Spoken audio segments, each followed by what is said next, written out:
All right, welcome once again to the Polity, coming to you live from the Abuja studio of Captain Television, and I hope you are having a beautiful day out there. I'm excited to be here. I do hope that everything's working beautifully around you, and just in case it's not, I promise you that as we go through this program together, you'll get enlivened, you'll get enlightened, and you'll get so much more that will turn things around for you. And before you know it, you'll be in a better state. You'll be in a state of upliftment. And so, my name is Dayo Omogun, and I welcome you to this show once again. And this afternoon, we will be talking about something that's trending as usual. And what is it? We will be talking about the news recent the report that got into the news space, into the media space about a few days back, or maybe about a week now, coming from the Revenue Mobilization, Allocation and Fiscal Committee, to the effect that there's a proposal to change the formula for sharing revenue across the tiers of government in Nigeria.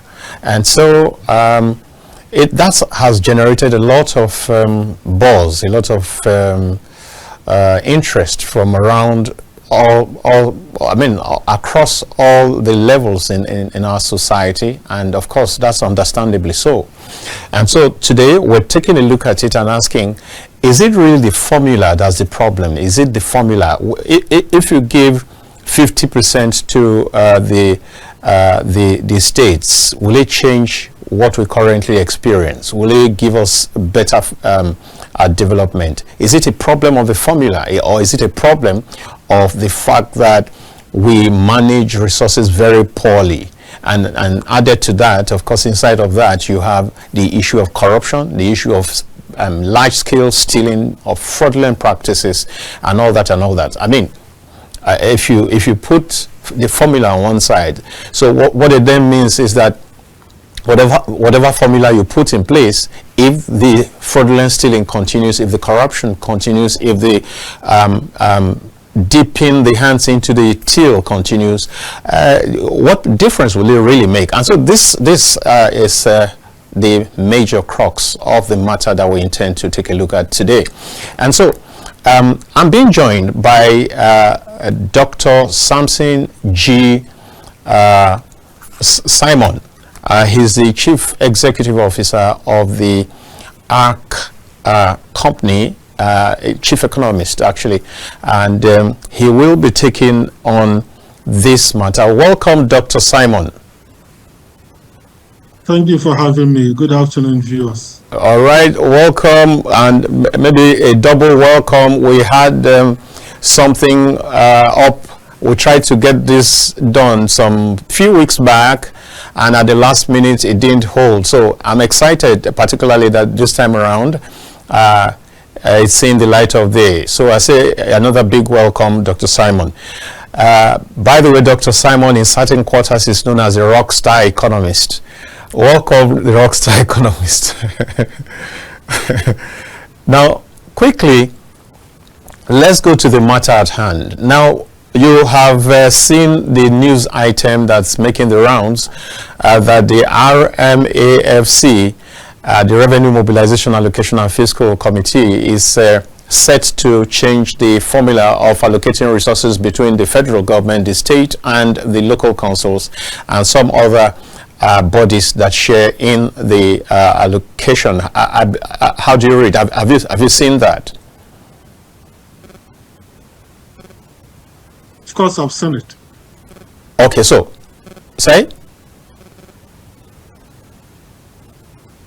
Go ahead. I've seen the piece of news around that the government, particularly the commission responsible, like you rightly mentioned, the RMAFC, is working to review the revenue allocation formula, because this one is considered outmoded. It came out in 1992. There was some tweaking some few years ago, but there is a need for major changes to be made, particularly considering the fact that some items that were on the exclusive list and on the concurrent list. So some burdens might have been added to state governments, and there should be a commensurate increase in their revenue. And global best practice also demands that within the span of 5 years or so, there is a need for tweaking and tinkering with whatever formula so as to keep up with changes that might have occurred. Sadly, we have not done it in a long while, and this might be the right time to do it. If we couldn't do it at the time we were supposed to do it, the next best time is now. And I think it's a welcome development. But we should not be carried away by just how revenue should be shared. I think it should go beyond just how All right, so shared. as far as you're concerned, it's a welcome development. All right. If you say it's a welcome development, will that mean that once it's rejigged now, it will be uhuru? It will mean that all our revenue or developmental challenges will become a thing of the past in a jiffy? Is that what it means? Is that what it signifies? Far from it. It will not be uhuru, and it will not mean the end of all the problems that the different tiers of government are having. No matter how you tweak it, no matter how you rejig it, it's not going to be a silver bullet, but it will help in the sense that when this formula was crafted 33 years ago, the realities then are not the same as the realities now. So there's a need to keep changing. And if you look at like security, it used to be largely within the purview of the federal government. With the rise in insurgency, with terrorism, with jihadists all over Nigeria, particularly in the north, and with other problems, even the items like electricity generation and distribution, some of them were taken from the exclusive to the concurrent list, meaning more responsibilities to the state.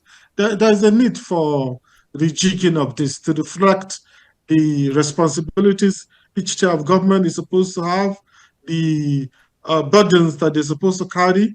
And, there's this belief that there's over-centralization of the entire formula. If you look at it, we're talking about more than half at 52.68% of the entire revenue, of the FAC revenue going to the federal government. So that might not be the best since we are running a federal government. It seems it's more of the government at the center that actually carries almost everything, and it's not fair, it's not equitable. It doesn't make sense for it to continue like that. All right, Doctor. Now, let's look at it this way. Without a revenue formula change, we do know that in the current dispensation, the states have begun to share a whole lot more than they ever did before now. And that's because of the removal of subsidy on fuel products and the savings made from there. This has been repeated over time, and this is probably knowledge to almost every Nigerian on the street, that the states are getting like several times more than what they used to get. And yet, I do not know whether that is translating to appropriate development, whether it's translating to better life for the man on the street. And so, if this is so, you say that the change in formula is a welcome development. If this is so, does that not present a problem? If, for example, let's put some figures there. If somebody was getting 5 billion naira per month and now suddenly begins to get about 35 billion in the same space, in the same environment, and yet there's been no change in formula, and we find out that a high percentage of what is getting is not translating to better life for the people. It's not translating to development. It's not translating to social amenities. It's not translating to education. It's not translating to anything much. So what benefits, what excitement does it hold that you're going to give such a person much more? Is it so that the person can have much more to fritter away? Because doesn't the Holy Book say that a man who is faithful in little then gets an opportunity to handle much more? Without holding brief for any tire of the government, I am saying that where we are, we've not managed our resources efficiently. Doc. Well, I agree with you in the sense that nominally revenues have gone up in the past 2 years, particularly in the last 2 years, and that can largely be attributable to the subsidy removal, according to many sources. But some of us are a bit skeptical in the sense that nominal increase is not real increase. So if nominally you look at, if you adjust for inflation, you adjust for exchange rate, you might realize that it's not actually an increase. In real terms, it might not be an increase. What was the exchange rate 2 years ago? 460 official exchange rate. What's the exchange rate now is around hovering between 1.5 and 1.6. So if I was getting 10 billion 2 years ago and I'm getting 30 billion, in reality, I may not be getting more. Nominally, it seems that I'm getting more, but if you adjust it for exchange rate alone, I'm getting less. Then adjust it for inflation, you understand that I am probably getting less. And I'm not just talking about the states, even for the federal government. And that's why I know people who say, all right, the states are getting more, but they keep embarking on borrowing spree, right? But the same thing goes to the federal government. Are they not getting more? Is it not, are they not getting the increase in revenue due to subsidy removal as is being parroted? But the federal government also keeps borrowing. So this is a Nigerian problem. I don't think it's limited to the state government. Of course, I'm not defending any incompetence or lack of efficient use of resources, but we have to be very blunt. The truth is, we have to find more efficient ways of managing our resources. I think that will solve it. I understand the fact that even if we give the states 100%, that will not solve the problem. And if you give the local governments, I'm for local governments autonomy, full autonomy.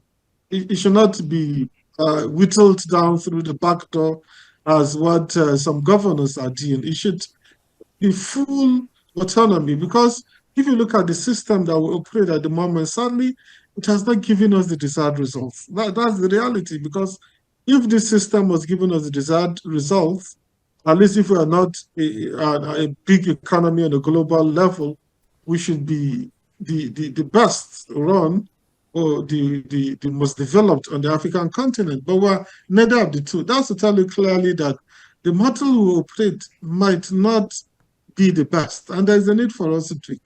And just tweaking alone might not yield the results. There is a need for people to put in the effort and get things done. I know normally the focus is on the federal government this, federal government that. But the states too, the governors too, their feet need to be held to the fire. And for local governments, up to now, we don't have autonomy. So I don't think we can hold a local government chairman accountable the way we hold state governors or the president, because we all know that we're not really there yet. We have a semblance of autonomy with elections and so on, but we know how elections are done. We know what is happening. So we should not, nobody that really knows that lives in Nigeria will pretend as if things have normalized about local government. So it's just there. But the truth is, everything largely boils down to the federal government and to the states. And the ultimate thing is to find, because pie is actually too small. If you look at our population, compared to our population, our revenue, our budget is terrible. It's one of the lowest in the world. Well, we have a lot to do. We need to enlarge the size of the pie. And enlarging the size of the pie is not only the responsibility of the president, it's the responsibility of virtually everybody, particularly those people in position of power, whether at the center or at the states or even the local government. If you make this pie bigger, and not to make it bigger so that you can divert it somewhere, but to be honest about how these resources are utilized for the benefit of the people. And one thing that I will give kudos to the president is he really wants to bring local government autonomy. I think it's a good thing. And a lot of people will not mind, people that are really passionate about serving, will not mind being local government chairman to fix the problems at the grassroots. And if we can fix local government, I think that will go a long way in helping governors and the president to get a lot of things done. But the way local government are, sadly, they're just a shadow of themselves. They're not really doing what is expected of them. And with that, you don't expect our best to want to work at the local government if the local government doesn't really stand a chance of getting anything done. All right, thank you so very much, Doctor. Just like you have said, it's like the local government councils actually operate in the shadow of the states, and they're not getting the proper action they should be getting.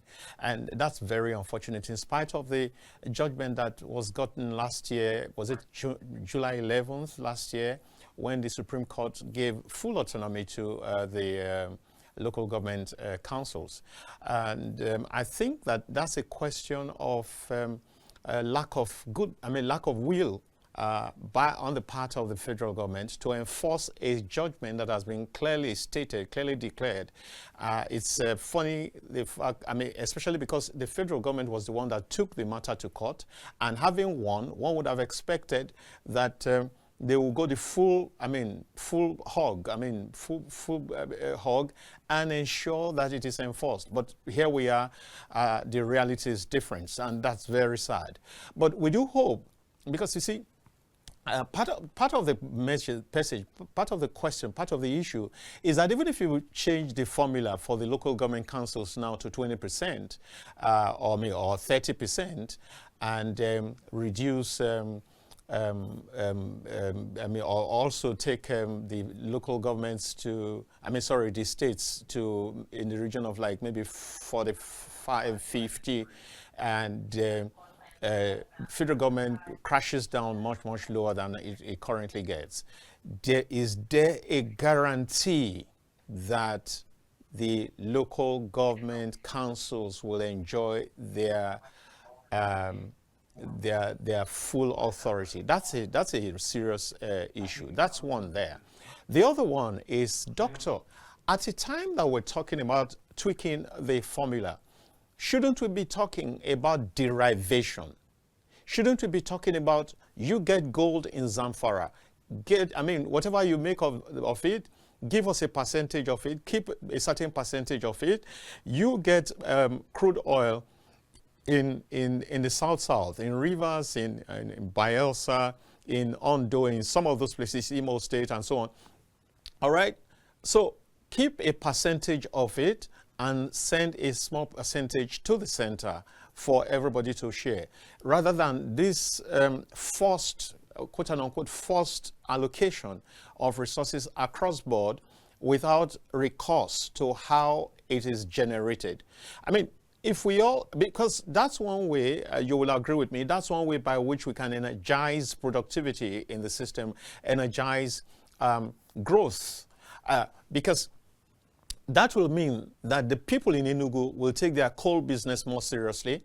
The people of Jos will take their tin more seriously, or bauxite, wherever that is. And then in places like Edo, Northern Edo, and Kogi states, solid minerals there are plenty there. So if we have derivation as the principle, as the core principle of allocating resources, don't you think that will make for better, more judicious use and more judicious allocation?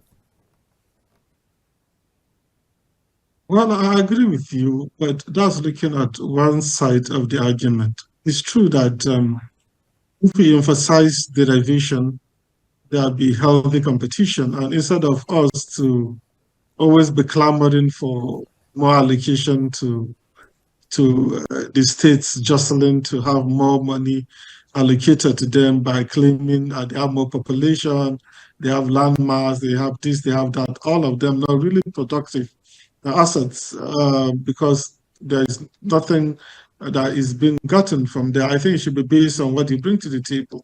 But the other side of that, by trying to encourage everybody to do more, to generate more, to make the most of whatever resources that might be found in its own jurisdiction, as a government, whether at the center or at the state or even at the local government, you are not only responsible for the productive members of your of whatever entity you're in charge of. You're responsible for everybody. Of course, that means you have to consider those that might not be as productive as the others or might not be as endowed as the others. Zamfara might have gold, right? That one is just, they're just fortunate to have gold. Niger Delta has crude oil. They're just fortunate to have crude oil. It's not because of the efforts of people in Niger Delta or in Zamfara that they have crude oil and gold respectively. So as a leader, you have to, if you're the president, while I think it's good to emphasize their vision, to make everybody to work hard, to make everybody to generate more, to make everybody to bring a lot more to the table because you can expect more because you're bringing more. I think that would drive competition and that would drive development and progress for all the entities, all the tiers of government and all the federating units, right? But I think if there are others that are laggard, you mentioned if you talk about Lagos, Lagos is like a quarter of Nigeria's GDP, right? You expect it also in terms of revenue, particularly tax revenue. Lagos is doing exceptionally well and is representing its self well. But if you see everything, the tax revenue generated, because Lagos is a quarter of Nigeria's GDP, or it brings the larger chunk of revenue, right? Sometimes if you look at the form of revenue, what you get from Lagos might be more than what you get from all the other 35 states and the FCT put together. So will you say everything should go to Lagos? Feel while you're trying to encourage Lagos and trying to help others to be like Lagos too, because for the fact that Lagos is ahead now, that doesn't mean that it will be ahead forever. What stops FCT, for example, from doing better than Lagos? And what stops a state like Kano, even Benue with its agriculture, from doing better than Lagos? There's nothing. So there's a need to stimulate all these different states to actually do better instead of just being laid back and waiting for allocation from Abuja on a monthly basis, and at the end of the day, there is hardly anything to show for it. I think the entire structure is set up in a way that it is doomed. It is fated to fail, sadly, because if all we think about is I want to doctor the population of my area so they have more allocation, right, from the center at the expense of other people, I think sadly our country will continue to fail.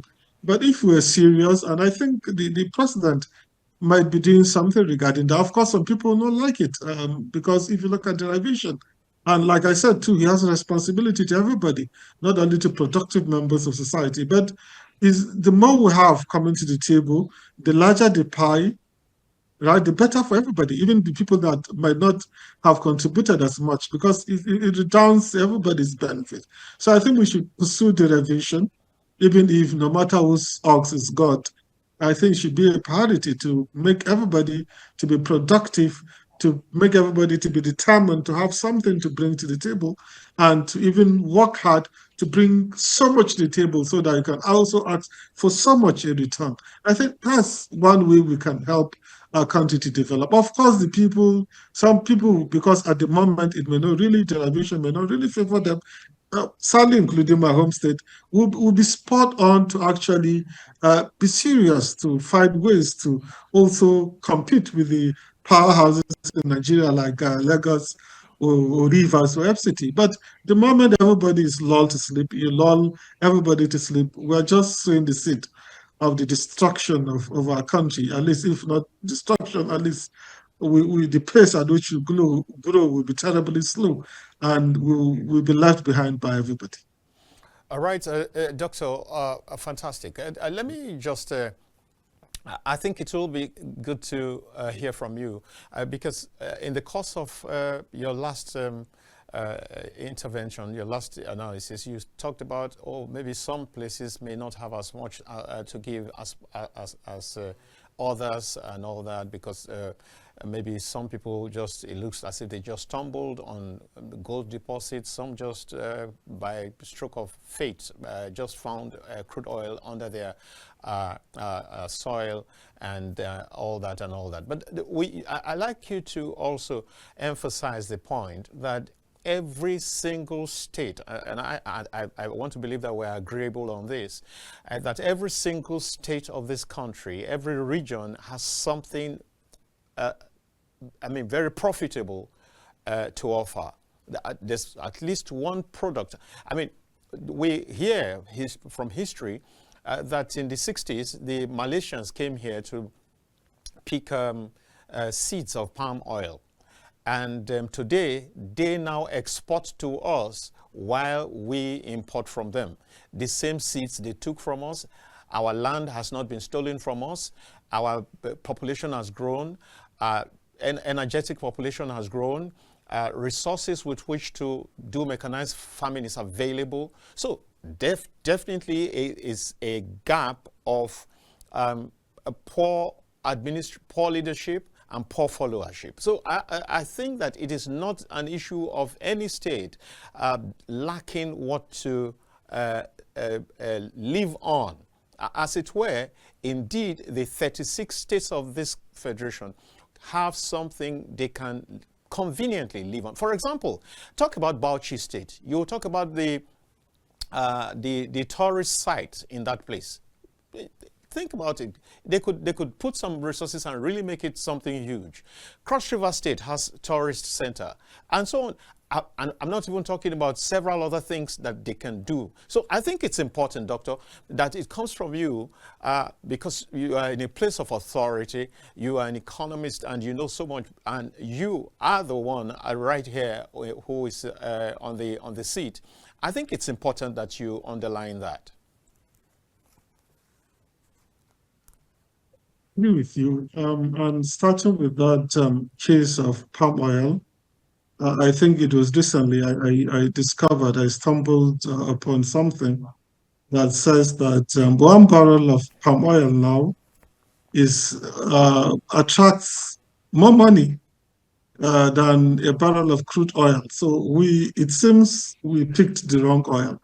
And I think it's also this fiscal federalism that has caused that, because for the fact that crude oil has become a better money generating asset for the country, that doesn't mean that you take other assets for granted, like agriculture. And agriculture is even a better asset because it's renewable, while crude oil is not. So we made a grievous error, particularly by switching to crude oil, because we thought it was an easier money to make. I think it was short-sighted of us, right? And I'm not really blaming our leaders alone. The president and the governors and so on will have to bear the larger chunk of the responsibility. But as a nation, we have failed to actually make the most of any asset that we might have had, particularly the renewable ones. And taking palm oil, for example, the market share Nigeria had in the 1960s, right? And now the difference is much. We had really fallen, we're fallen behind. So we need to work on that. And I think I'm a big fan of this local government autonomy, and even for the states, because what we claim to have a federation, but we actually run a unitary system because the center is so powerful, it's so overbearing, it's just too big for the others, right? I think I'm not saying the center should not be powerful, but the states and the local government should equally be powerful. And if everybody would concentrate on getting things done, I think the country would have been way better than it is at the moment. Because now we set all our sights on Abuja. Everybody's interested in oil money.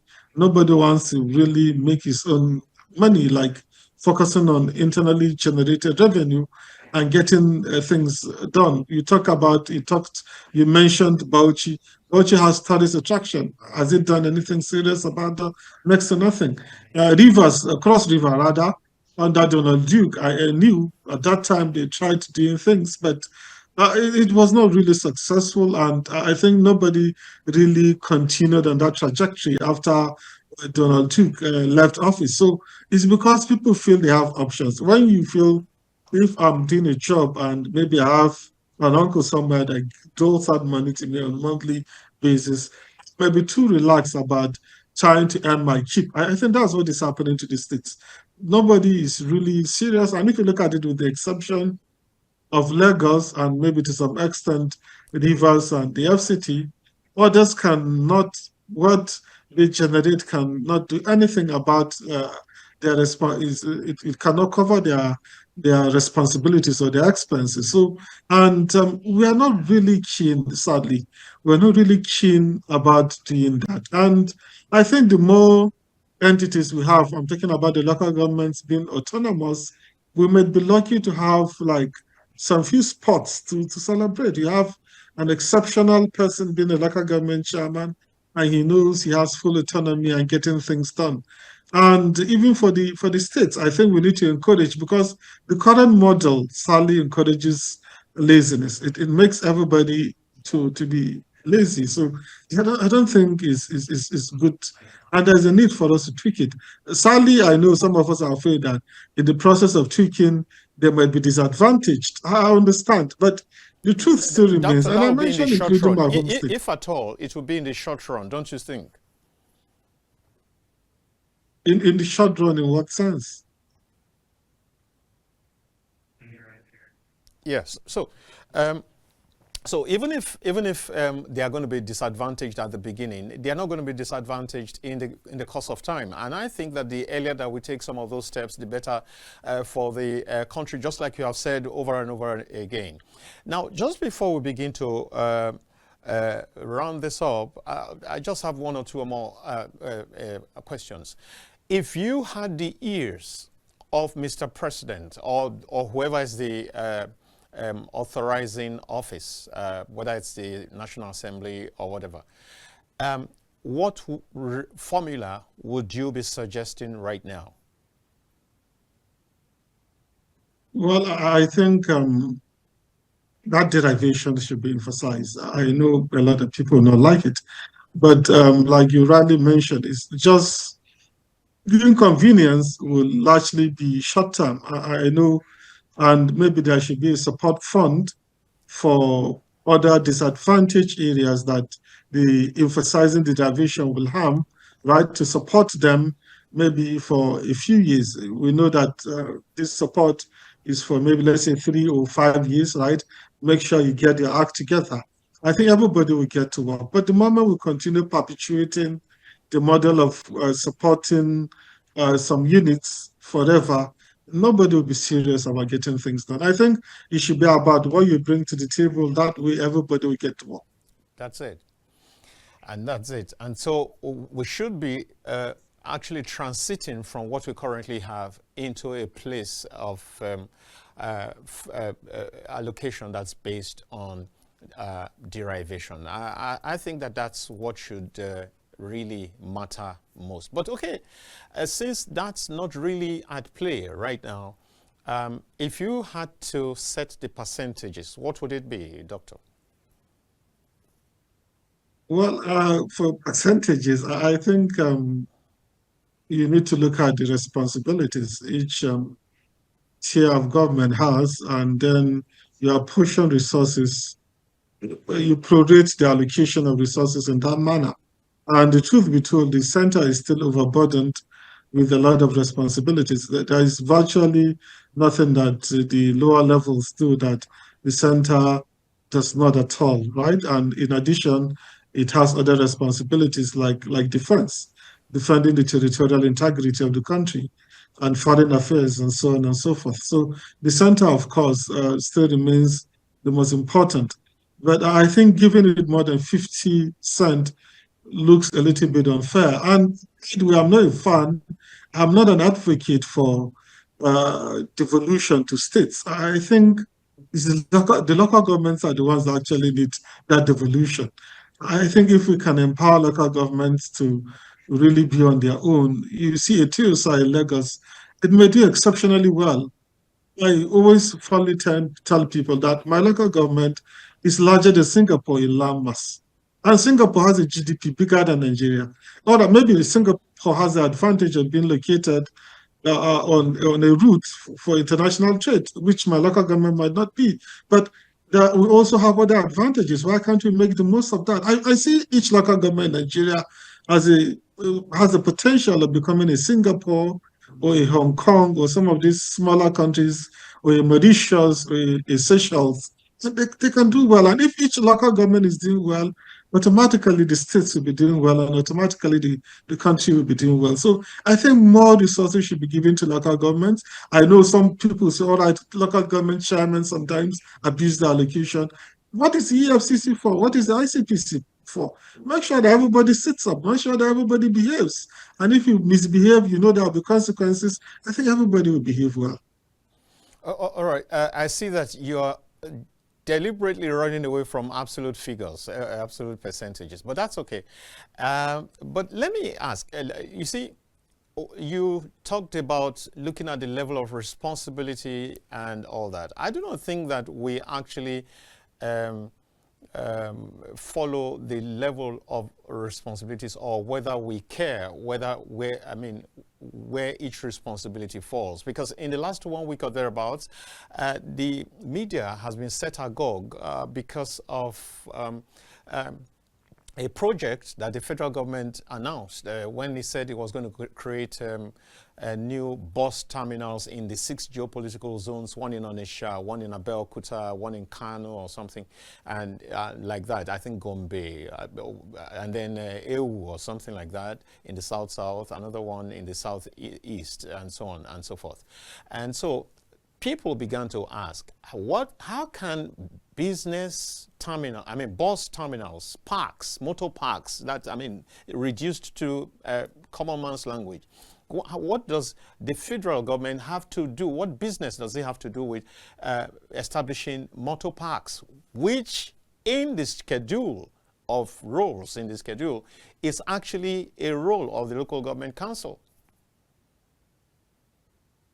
And that's the over-centralization we're talking about, and we're coming across as more unitary than the federal entity. The federal government should not be doing certain things. Even if you look at secondary education, it shouldn't be the responsibility of the federal government. You have regulators, you are in charge, make sure that everybody sits up. You should not be doing, I know they might have the good intentions, maybe one chance could be a reason, and people are complaining about insecurity, like what we're seeing in Abuja and Wiki. One of the solutions he feels is by having terminals that people can go and board vehicles without without the fear of being kidnapped or so. Right. That might be, but I don't think the federal government should be doing certain. They should focus on their primary areas and do exceptionally well, because that, if you ask me, is a federal overreach. They have better things to do than actually doing those things. And it's not even meant for them. I think we should focus on what really matters and do exceptionally well on areas that are within their purview. And it looks as if when such roles are duplicated or when there's such overlap, it creates opportunity for corruption, because when you talk about 6 motor parks that you want to establish at the rate, for a total cost of about 142, if I recall correctly, 142 or 146 billion naira, it sends very wonderful signals to people who are watching and saying, what exactly are we up to in this country? And so I guess we may have timed out on the link, and Dr. Samson Simon, Chief Executive Officer, ARKK Consultants, I want to say thank you for joining on this program. Or if you are able to get back just for a few minutes, that's fine. But if you are unable, I think you've done excellently well, and I'm sure that my viewers are excited about your inputs. And in the next few minutes, I will probably, after the break, open up the phone lines so that we can take some intervention from Nigerians across the nation. Thank you so very much, Doctor. And I hope that we can get you on the program some of the time. Thank you so, so much. At this point, I'll take a break. And when we get back, we'll open the phone lines. And then from there, we'll flow into the next segment of this program. I mean, what else would they ask for? Thank you very much.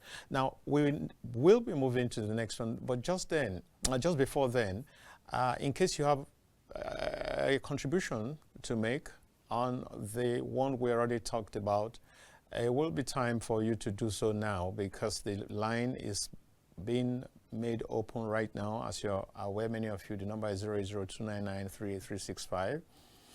Okay, let's take it slowly. 08029938365. It's on the screen right now. And so let's get to do this for a few minutes just before we get into the full drive on the other segment. So we've been talking about the revenue allocation formula that the commission in charge says it wants to tweak. And my guest has been saying that in the final analysis, he would rather really opt for derivation. But again, he also showed concern for some states that might be unable to really cope at the beginning. But like we agreed, that will be a short-term challenge, and most likely it's something that after a few years will become history, and will become something that everybody is happy to have embarked upon, because at the end we'll have a much, much bigger cake to share. And we will be sharing on a more, how do you say now, there'll be a lot of justice in what every person gets. So it will be like what you do will determine what you get. And that's more like it. And it will provide a bigger nation, a stronger nation, a more financially viable nation, a nation that can truly take its place in the Community of Nations. And that's where we should be going. That's where we should be headed. And so just in case you're there, and you want to get in touch, it's 080 29938 and 365. 080 299 365. So let's get you on board as soon as you connect. Now, so it's been a very exciting one with Dr. Samson Simon, who was talking with us just before the end of the first part. But now we will be making progress to the second one, even as I expect that my guest will be joining me any moment from now. And when he does, he will be unveiled. And so what are we talking about in this next segment? It's about the continuous voter registration, which the INEC resumed a few days ago. And we want to use this avenue to try to say to Nigerians that, look, if you've come of age within the space of time when the last registration happened, then this is your opportunity to go there and do the needful, put your name down, put your details down as a new eligible voter. If you have come of age, you are now 18 years of age, and you are eligible to vote. Please don't miss out on this opportunity, this window of opportunity for registering as a Nigerian voter, as a person who is who's entitled to exercise the franchise. So it's a huge opportunity. It's your right, and you shouldn't sleep on it. Let's see how, because you see, while we complain so much about our electoral process, while we complain so much about the leadership that we have, it's important to also emphasize that the role of the citizen is also very crucial to whatever electoral system that we embark upon, whatever electoral exercise. If we don't have a proper, if we're unable to get a proper figure of those who are eligible to vote, if we don't have a proper number that are properly captured, and that's one, and if those captured fail to turn up for elections, like we've seen several times, what has been generally termed as apathy, all that have their own contributions to making our elections of less credibility, of less impact. If indeed power rests with the people, how will that power be impactful unless it is deployed, unless it is properly deployed? And part of deploying it is ensuring that you are legally empowered to do the needful at the appropriate time. What it means is that the moment you are 18 years of age, you have a right to vote and a right to be voted for. Of course, there are several other parts to it, maybe joining a party and all that. But it's very important that we take this very, very seriously so that Nigeria can indeed move forward. Right now, the continuous voter registration is on. It's been organized by the electoral umpire, the INEC. And please encourage people around you who have gotten to this age to go find time to go do the needful. A lot of times when it comes to citizens' duties, national duties, we tend to not find the time. We're so swallowed up by our pursuit of our daily bread, of our daily hustle, that we tend to neglect some of the things that ought to be the very foundation of nation building. And this is why, and we may not admit it, but this is why, partly, this is why we find ourselves in the challenged situations that we're in. Yeah, so this can be overemphasized. Go and register now if you are within the age, or you have issues with your registration. It might be an opportunity to do the right thing, to clean it up, to, if there's an error, I'm sure that there should be such opportunities. This should be an opportunity for you to go get some of these things corrected. Maybe your card, registration card is even damaged. Maybe this is, just go make the necessary inquiries, and so that we can together forge ahead on this national journey. So I guess we're also having challenges with the phone network, and so we're unable to receive any calls ever since. This is very unusual, very unlike our viewers. So it must be that there's a problem with the network. Several of them are probably trying right now, but it's not getting through. And so if that is the case, I would want to draw the curtains on the program at this point and leave it here till tomorrow. Another beautiful outing is being cooked for tomorrow, and I encourage you to be a part of it. At the same time, 2 p.m. tomorrow, Friday, that'll be the weekend edition of it, and it's going to be something very beautiful, very wonderful. And so I invite you to be part of that. My name is Dayo Mogun. I really am thankful to you for staying tuned to Captain Television and for your consistency. And I really want to say thank you also to the production team. You guys are simply wonderful. Thank you for all that you do. And at this point, I just will sign out. My name is Dayo Mogun.